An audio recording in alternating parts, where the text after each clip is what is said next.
and welcome. I am Cyril Stoba. Now, how does a nation harness ideas, inventions, and creative works towards technology advancement and global competitiveness?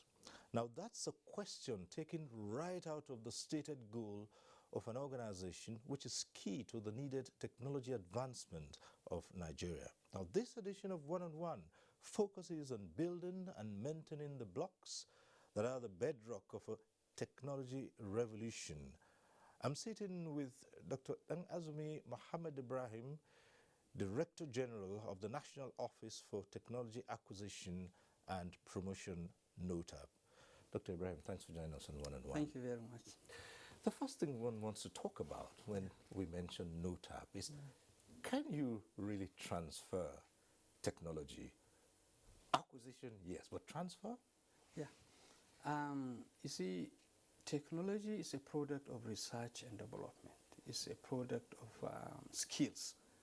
And you can only transfer technology to somebody who is skillful, somebody who is learned, somebody who has the requisite qualifications. Since it is a product of research and development, we have universities, we have research establishments, we have polytechnics. These are where research and development are supposed to emanate, be vibrant, and produce what we call the technology. So when these technologies are produced by the source of those technologies, then you can transfer it based on an agreement.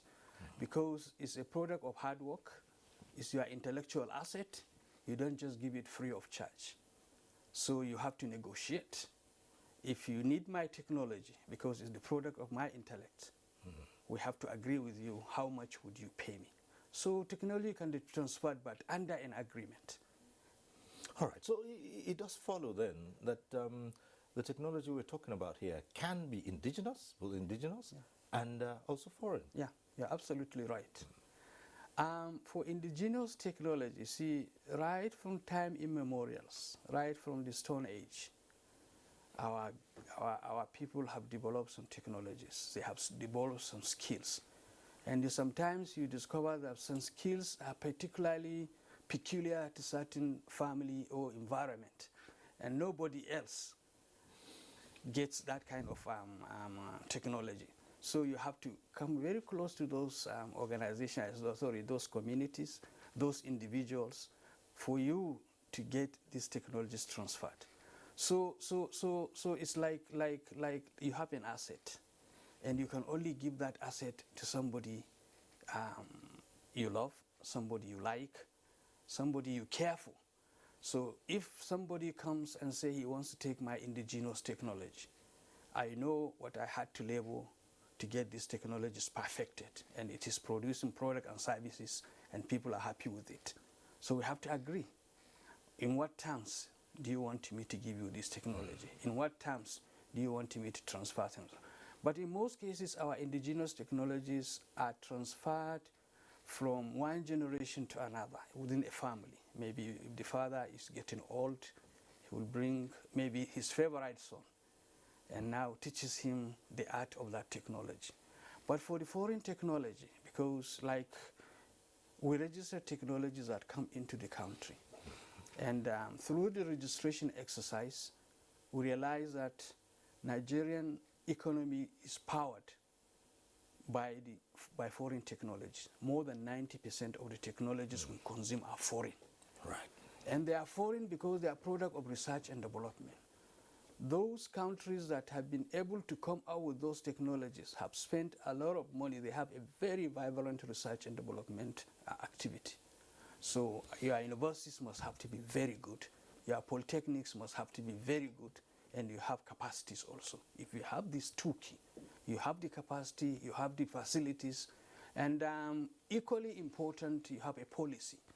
So if you have these three things, you now begin to see technologies emanating from our science, technology, and innovation system, or ecosystem.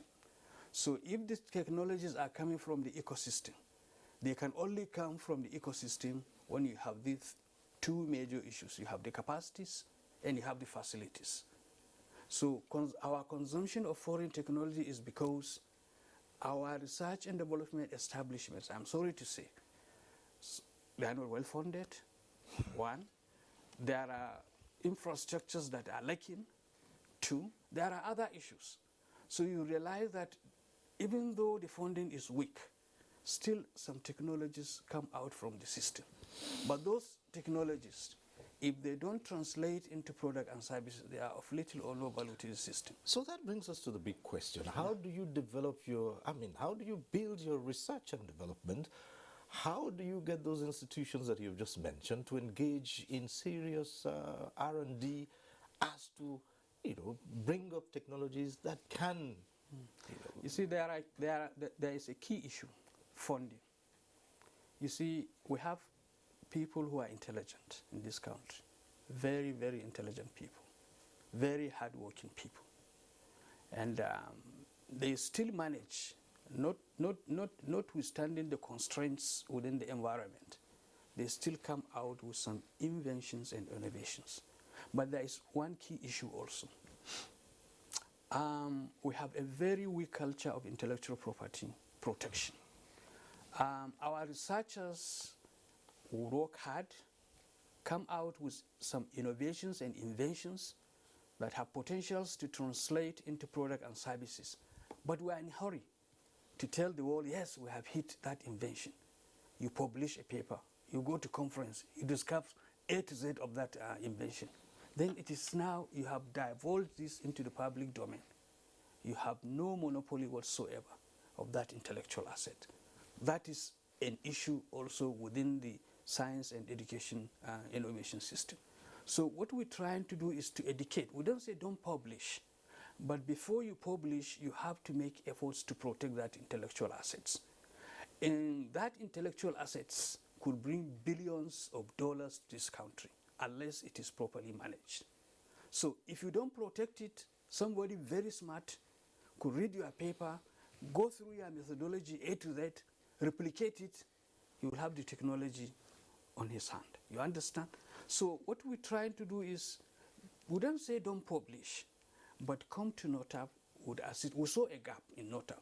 Though it's not clearly our mandate, but we saw a gap, and that gap has implication in the strategic development of our economic development of our country. So we feel we could assist any Nigerian who comes out with any innovation or invention that we feel is patentable. You go to our website, you download the forms. Where you cannot fill the forms properly, you come to the office, our staff would guide you, fill the forms, and write the claims for you, do the search, pay the patenting fee. We only call you to come and collect your patent certificates. That has begun to change. Now, you have a patent certificate. As an individual researcher, you may not have the fund to escalate it to the next level. This is a private sector affair. That is why I'm emphasizing the need to protect the IP. No any private sector would put his own or her own money where the intellectual asset is not protected. So now the first stage of commercialization of research and development is the protection of the intellectual asset. So if your intellectual asset is protected, now a private sector may come and negotiate with you. Yes, I saw this technology. The country needs this technology. We need to upscale it and begin to produce them in numbers, in high quantity. So that's an interesting concept. Just before we go on, let's just step back a little bit. Yeah. You've talked about transfer of technology. Yeah. One other thing I didn't quickly mention, can you steal technology? Of course you can, if you have the knowledge. You see, if you bring somebody who doesn't have the basic knowledge of the technology itself, you throw it onto him, he cannot steal it. But you bring a very smart person who's an authority in that area. Like say, if you are into manufacturing outfit, and you take a very intelligent person, not even to your production line, take him to your raw material store, he may be able to decode what you are doing. So you can steal technology, but you have to be smart. All right. You have to be prepared. You have to be educated.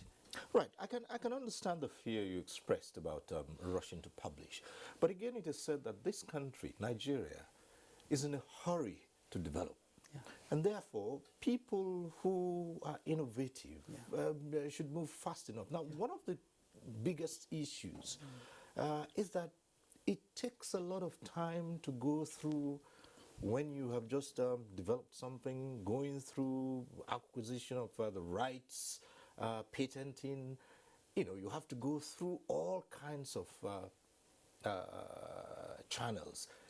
And some say it takes too long, that by the time you go through the various steps, it probably isn't worth all the trouble anymore. And that's why people rush to publish when they have developed something. How do you manage that? You see, Cyril,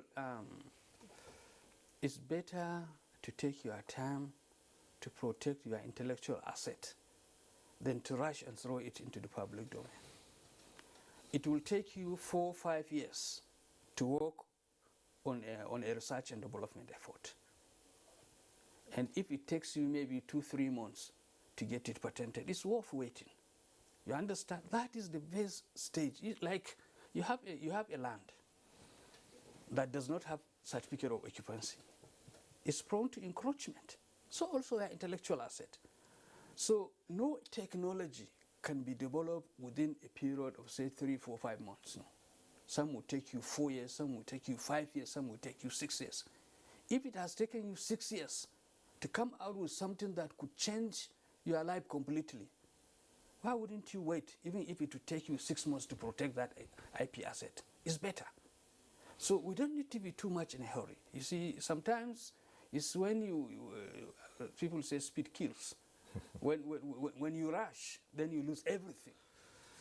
Now, if we agree that we've not done enough in research and development, the question would be, what about those areas where we have carried out research? And it's a saying you hear all the time. You have piles and piles of research findings and documents gathering dust on shelves, and they can't move to the next stage. That's one side of it. And secondly, some of these need the private sector to step in, and they can't get that. And so there is a tendency of a dependence more on foreign technologies, which would be easier to introduce into the country. How do you negotiate around this? You see, Cyril, for us as a nation, we have to know our priorities right. We have to have a very strong policy, you understand, and bring some infrastructure, institutional framework to ensure that what comes out from our researchers is escalated to the next level. Private sector is supposed to take research and development to the production level. If you look at the private sectors we have in this country, more than 90% of them are foreign-based. We must have to appreciate that. They are foreign-based. I'm afraid to say that, I'm sorry to say that this is my own opinion. They come into your country to do business. They're not here to develop your country.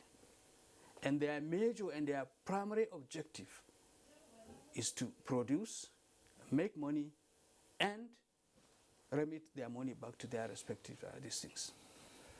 The scenario in the developed countries, the companies belong to them, the universities belong to them, because there is a very strong bond between the universities, research establishment, and private companies, say in an advanced world. The companies are theirs, the researchers are theirs, the facilities are there. So there is seamless transfer of technology from the researchers to this. But the scenario here is different. I say majority of the private sectors are foreign-based. So, but I'm happy.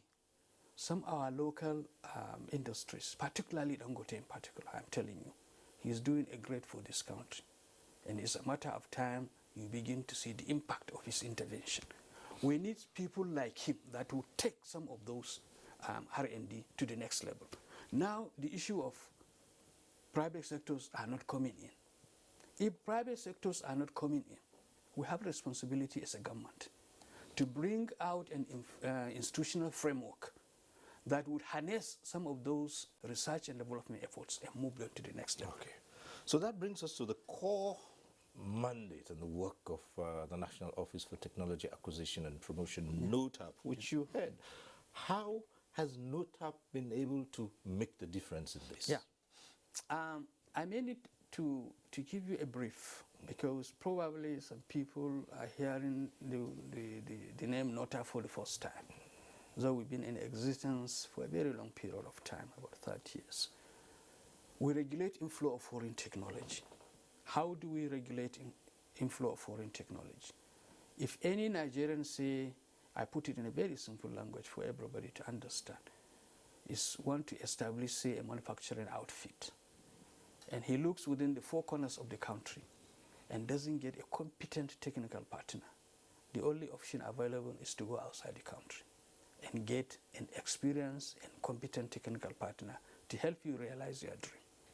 If you get that technical partner, naturally you enter into agreement. The agreement clearly spells out the responsibilities of the two parties, what you are expected to do and what is supposed to do. It is that agreement we register in NOTAP. We don't just register the agreement. We look at it, we have to subject it into proper evaluation under three major perspectives: the legal perspectives, the economic perspectives, but more importantly, the technical perspective. Under the legal perspective, we ensure that all the clauses within the agreement are in line with the law of the Federal Republic of Nigeria. Cyril, I'm telling you, there are instances where agreements are crafted from outside the country and thrown onto Nigerians, take them the way they are, with little or no regards to the law guiding the operation of such establishments in our own country. Where we see any clause that is not in tandem with the law, we either advise you to renegotiate so that you modify those clauses or totally expunge them so that they are in line with the law of the Federal Republic of Nigeria. Economic perspective, yes, whoever renders services, you have to pay. And they will look at it, the amount of money they are requesting you to pay, is it commensurate with the services they are rendering you? We are strictly under the guidance of the Central Bank of Nigeria. So where we feel Nigerian should change, we advise, we insist, it has to be within the confinement of the law. The third, and perhaps the most important perspective, as far as our strategic development is concerned, is the technical perspective. We had to go outside, yes, because those competencies don't exist in our country. So can we remain a consumer of other people's technology? Certainly not. So we insist that within the scope of those agreements, there must be area of capacity building, because that is what will ensure Nigerians are able to absorb and domesticate some of those technologies. So where the three major perspectives are met, then if you are coming for the first time, we undertake what you call pre-registration visit to go and find out whether you are really on ground or not. Sometimes we go, those entities don't exist. It's another way of capital flight. So where we are comfortable, we went, we found out you exist, this and this and this and this and this. We register and issue a certificate. And this is one of the documents you will eventually present to the bank before you are able to pay your technical partner. You understand? So now we saw the huge quantity of technology we consume. Then as an agency under government, we have responsibility to see what strategy can we adopt so that Nigeria gets the best out of that relationship. We come up with quite a number of programs, but for the sake of this discussion, right, I will touch on some of them. If we give 10 approvals today, between 60 to 70% of those approvals we gave in a day are on software. And we have seen the quantum amount of money that leaves this country is licensing fee. No any patriotic Nigerian would fold his arms and allow it business as usual. So now we came up with a strategy. Okay. The strategy is, we sat down with the relevant stakeholders. We can't allow it business as usual. What do? We came up with a program, what we call local vendor. It's a policy. And this policy is residing there in NOTAP, fully entrenched. Local vendor policy. What does it entail? For us to register any agreement on software, something that you don't buy off the shelf, any agreement on software that comes to us for registration, we insist there must be a Nigerian IT company that would be involved in the deployment of that software, must be involved in the maintenance of that software. The strategies, if you involve intelligent Nigerians in the deployment, in the maintenance, you are developing the capacities of Nigerians. Okay, we might ask you to pause here. Let's not even lose track here. But the thing is, you've discovered this huge deficit in software. I would think, wouldn't that be a point to go back to the basics and begin to develop capacity in software development? That's where I'm dovetailing into. Right. You see, so we came out with this policy that before we register any agreement, there must be a Nigerian IT company.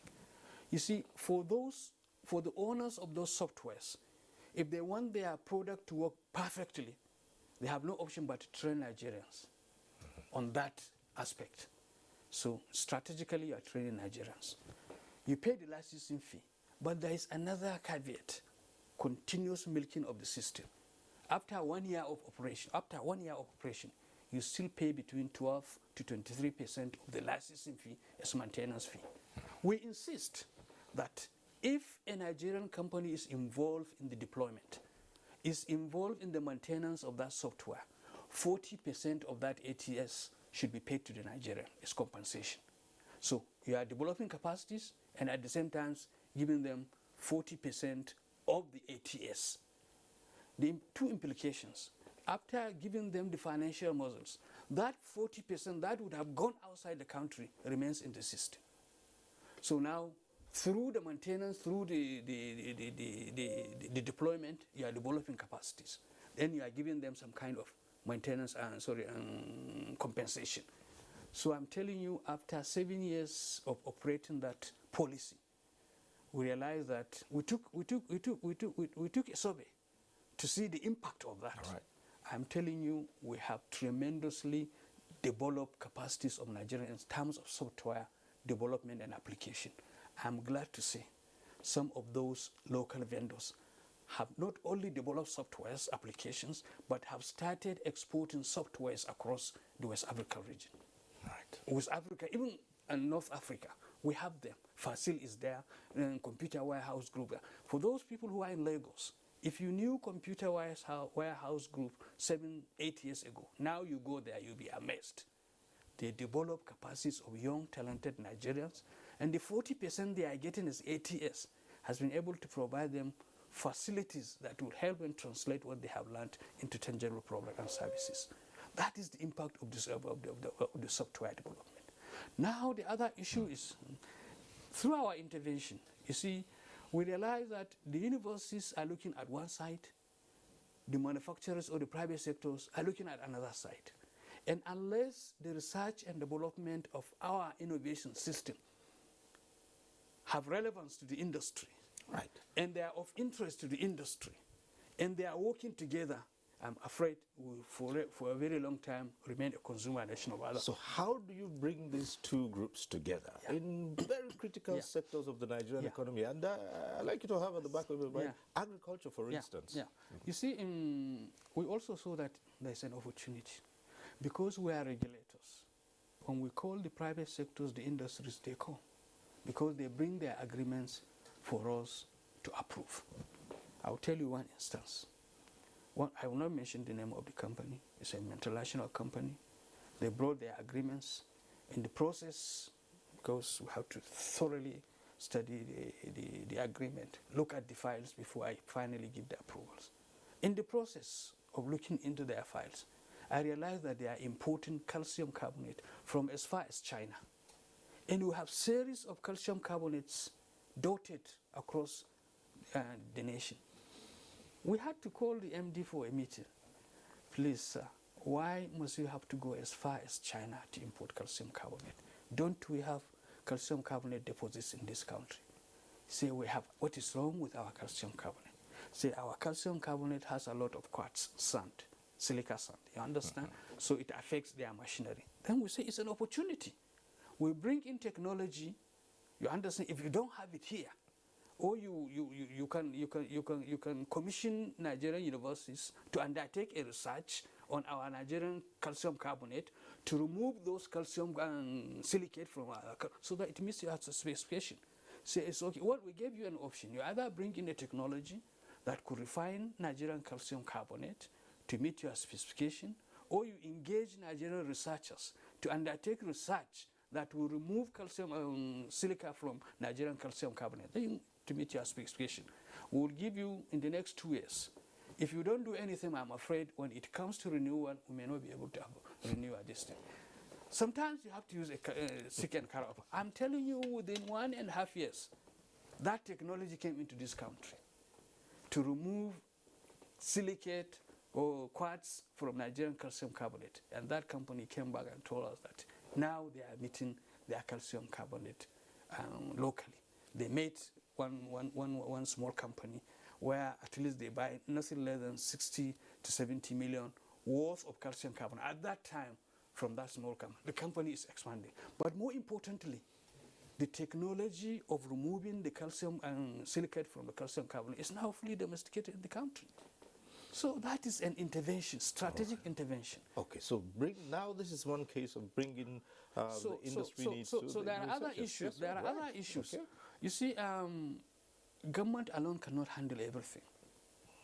Government is really squeezed. So the private sectors, as part of their corporate social responsibilities, they need to assist. So we identified 2 areas where they needed to assist.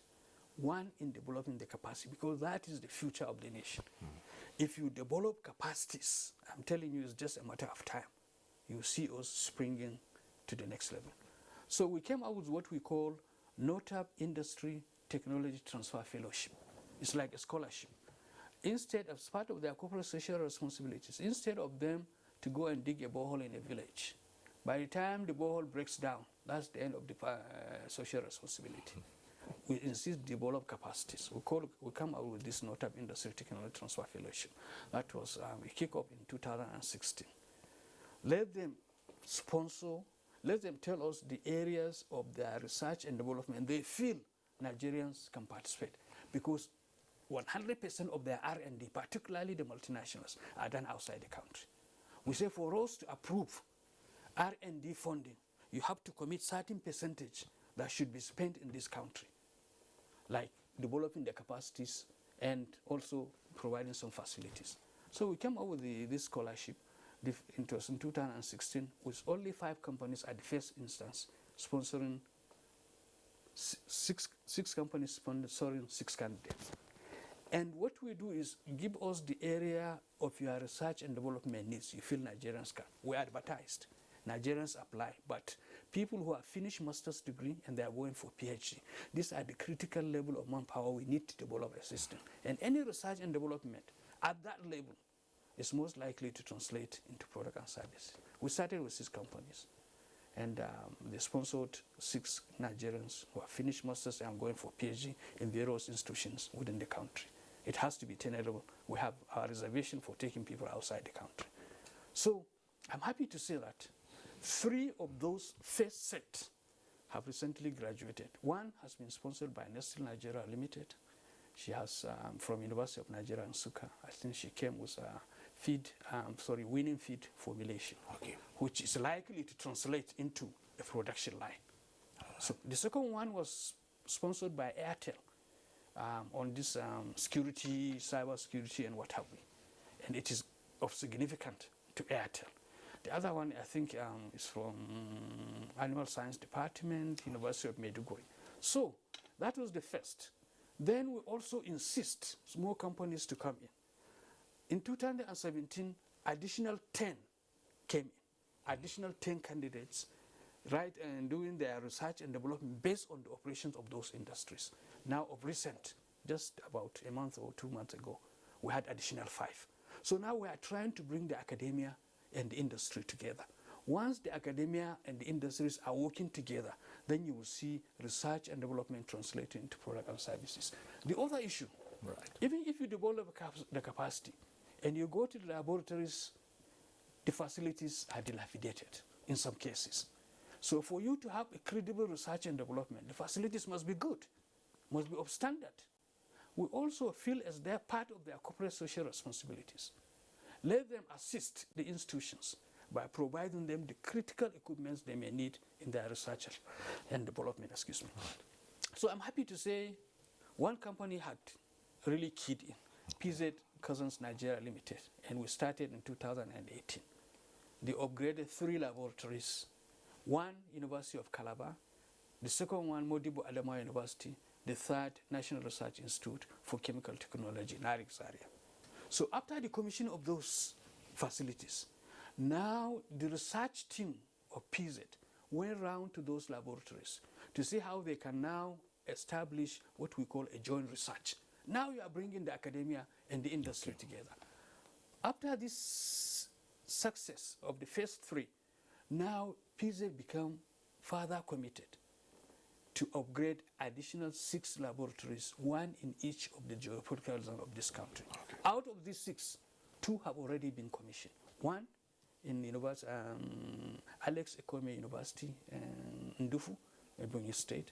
The other one is Abubakar Tafawa Balewa University. And 4 are coming by God grace. All right, DG. See, now let's come to the other side of it all. And we do acknowledge that we have indigenous technologies handed over from generation to generation. They have not gone beyond that step. One of the things Nigerians look at is there are indigenous ways of doing things here which have remained basically the same for up to, 100 years. And these are issues that can be upgraded. Modern technology, science and technology can be applied to them, especially in agriculture and other key aspects of the economy. How do we begin to get our research institutions, our universities and polytechnics to take interest in harnessing those and then upgrading them? You see, if I look at it from the traditional aspect, and I also look at it from the research aspect, you see, traditional people are very conservative. We have technology. Somebody, if you have a broken, I'm sorry, not you, if somebody has a broken hand, from a distance, somebody can mend that distance. It's traditional. And because it is only confined to a certain family, nobody else gets it.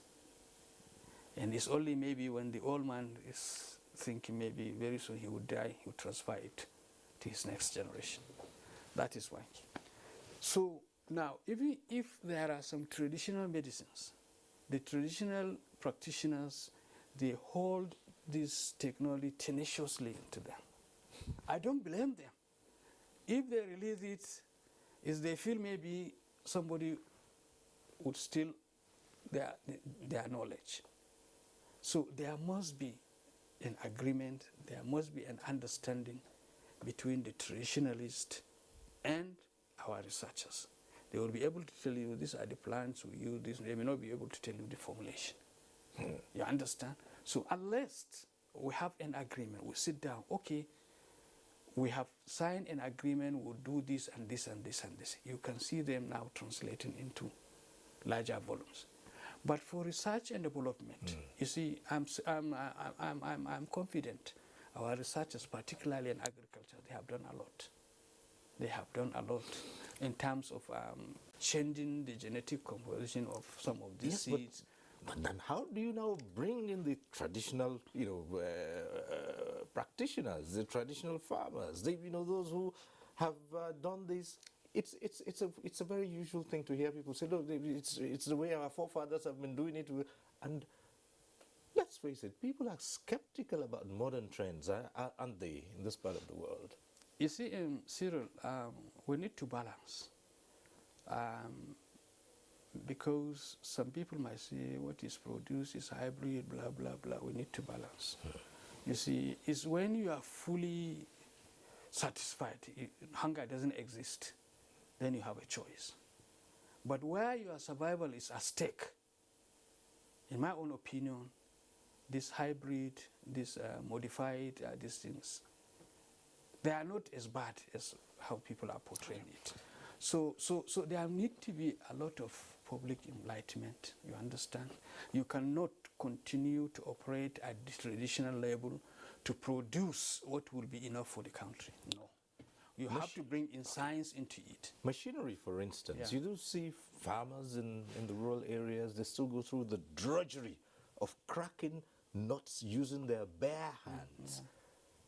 Because they say, well, if they were to purchase machines that probably brought into the country and there are no local fabrications to take off, what can be done?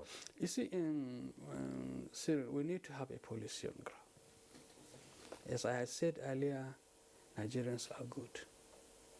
What we need an environment, we need an encouragement, and a very strong policy.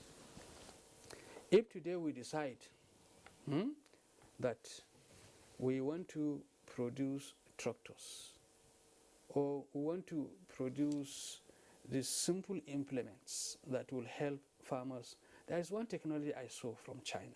Very simple. If you have your rice farm, you just swap it around, it will be collecting the rice straw and putting it aside. These are simple technologies. Bring some part of them, you understand?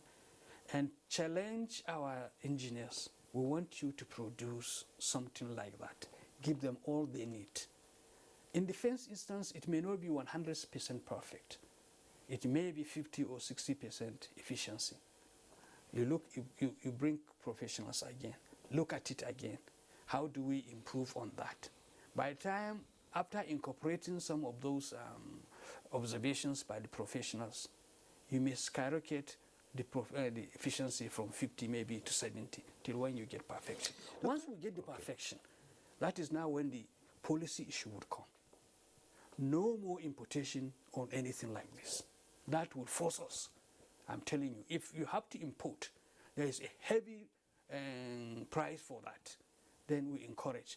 Where it is possible, government now could purchase some of those things and distribute it to the farmers at subsidized price. By the time a farmer uses it and he realizes that it has cut off some dredges on him, it has cut off the amount of man-hour he would put to harvest his rice, he would gladly do it, and so many people will come and look for it. Dr. Ibrahim, how do you respond to assembly plans in the line of this technology acquisition? You say okay, they just come and assemble here.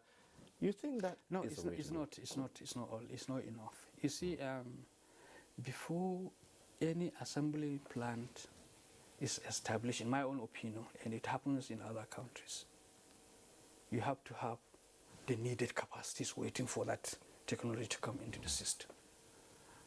You have to train your staff, your scientists very well, so that by the time the technology comes, they easily absorb it.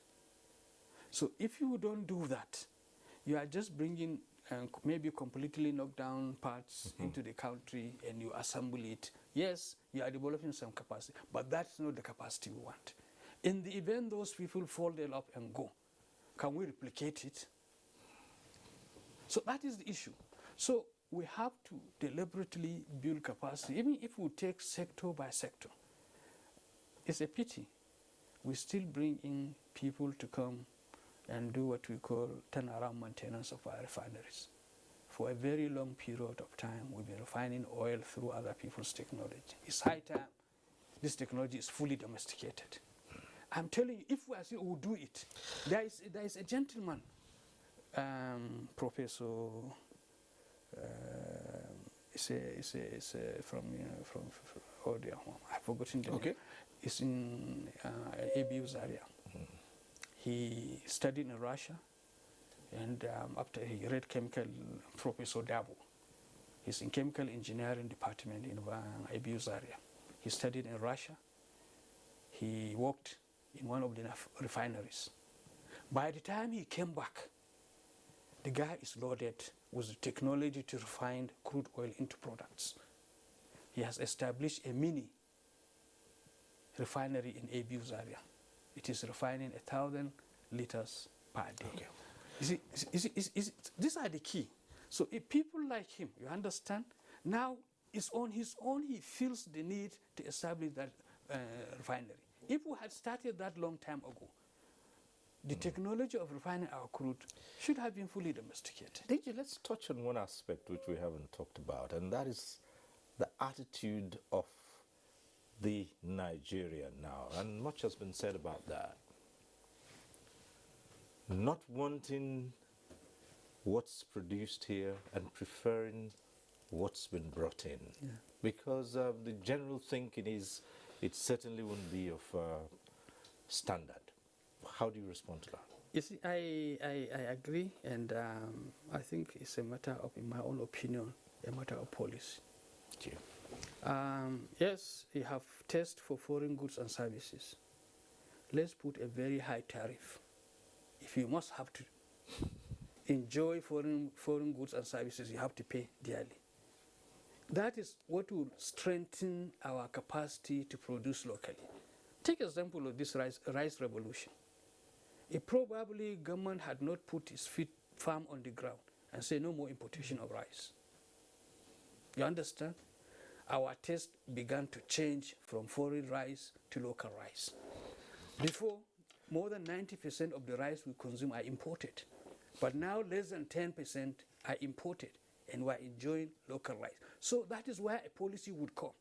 So you have to have stringent conditions to discourage consumption and utilization of foreign goods and services, and at the same time make an avenue to develop capacities locally. Okay. And that is what has exactly been done by this government in rice revolution. As we begin to wind down, what has NUTAP got in line with developing the capacity of the teeming Nigerian youths? As you've described, Nigerians, very intelligent, resourceful, innovative. What is NUTAP aligning for this huge army of Nigerians who will be the drivers of the country? You see, it's not within our mandate to build capacities of the individuals. And some of our interventions is we saw a gap. Okay. And we feel that NUTAP has responsibility to fill these gaps. This scholarship I'm telling you, which the private sectors are providing for intelligence Nigerians who have finished master's degrees and are going for PhD, is part of the capacity building effort. Okay. No nation would develop if you don't have that kind of capacities. Where you have enough capacities, Nigerians are engineers. They could see opportunities anywhere and do something.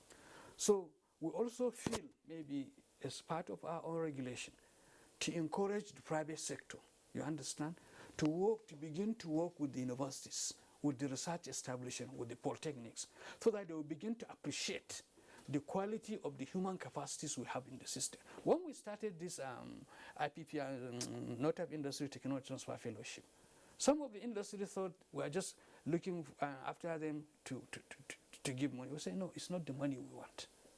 What we want is you to give us topics where you feel Nigerians can take research. When they sponsored the first 5, before we went into the second segment, we arranged a meeting between the industries, the candidates, their supervisors, NUTAP, NUC, and Committee of Vice Chancellor. We sat down in a conference. How do you assess this thing?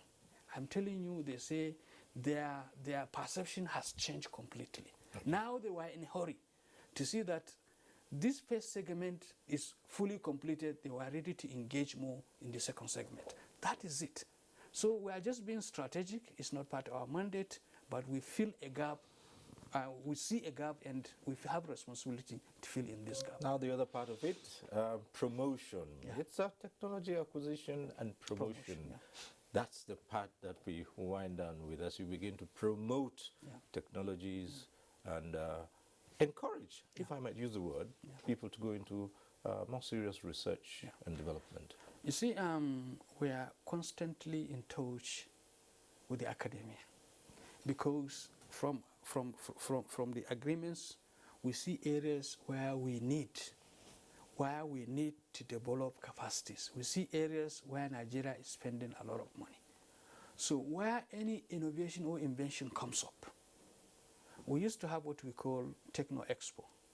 But now, with the coming of the Honorable Minister of Science and Technology, Dr. Ogwana Ono, felt that instead of individuals, organizations to hold their technology fair separately, there was the need to have a combined one. And for the last 4 or 5 years, we've been having a combined one. And any inventions that comes out from the system is normally on display.